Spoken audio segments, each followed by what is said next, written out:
जय श्री राम प्रेमी भक्तों। घर की कलह की वजह से भजन नहीं कर पाते, कोई उपाय बता रहे। देखिए भक्तों, कोई घर ऐसा नहीं है जिसमें कलह नहीं होती है, किसी में कम और किसी में ज़्यादा। लेकिन अगर आप भजन ध्यान करते हैं तो आपको इतनी समझ तो होगी ही कि जहाँ कोई भी कलह की बात आती है वहाँ आपको क्या करना चाहिए। वहाँ आपको धैर्य से काम लेना होगा। अगर पत्नी ने कुछ कहा, माता पिता ने कुछ कहा, पुत्र ने पुत्र वधू ने कुछ कहा, तो आप उनको समझाइए, गुस्सा नहीं कीजिए। गुस्सा करेंगे तो उनको भी गुस्सा आएगा। 2 दिन 4 दिन, महीने 2 महीने तक कुछ नहीं होगा, हो सकता सालों तक भी कुछ नहीं हो। उसके बाद में जब उनका संयम टूटेगा तो फिर कलह बढ़ेगा, और जब कलह बढ़ेगा तो आपके अंदर अशांति आएगी। जब अशांति आएगी तो आपसे भजन होगा ही नहीं। तो उसके लिए आपको क्या उपाय करना है, यह आप ध्यान से सुन लें। जब कलह जैसे ही शुरुआत हो, उस समय आप अपने मन के पास जाएं और मन को समझाएं कि ये कलह ठीक नहीं।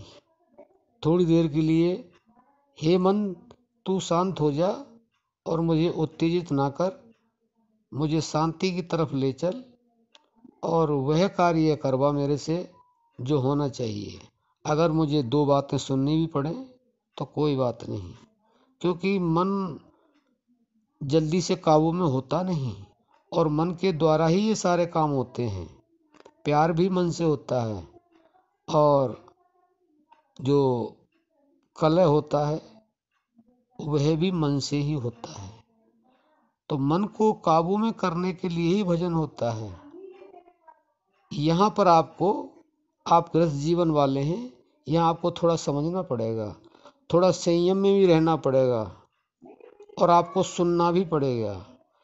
और अगर आपसे ये हो सके जो हम बता रहे हैं कि आप जिससे भी आपका कलह हो, परिवार वालों से, या आप किसी भी से ज़्यादा लगाव रखते हैं उससे, आप उसके अंदर उस भगवान की छवि देखें। आप यह समझें कि अगर इसके अंदर गुस्सा आया है तो भगवान इसमें कुछ भलाई चाहते हैं, इसलिए गुस्सा आता है, आया है। और नहीं तो गुस्सा आने का कोई मतलब नहीं, गुस्सा तो इनको आता ही नहीं है। आखिर आया है तो भगवान का कोई इशारा है। तो ये भगवान ही स्वयं प्रकट हुए हैं मुझे समझाने के लिए।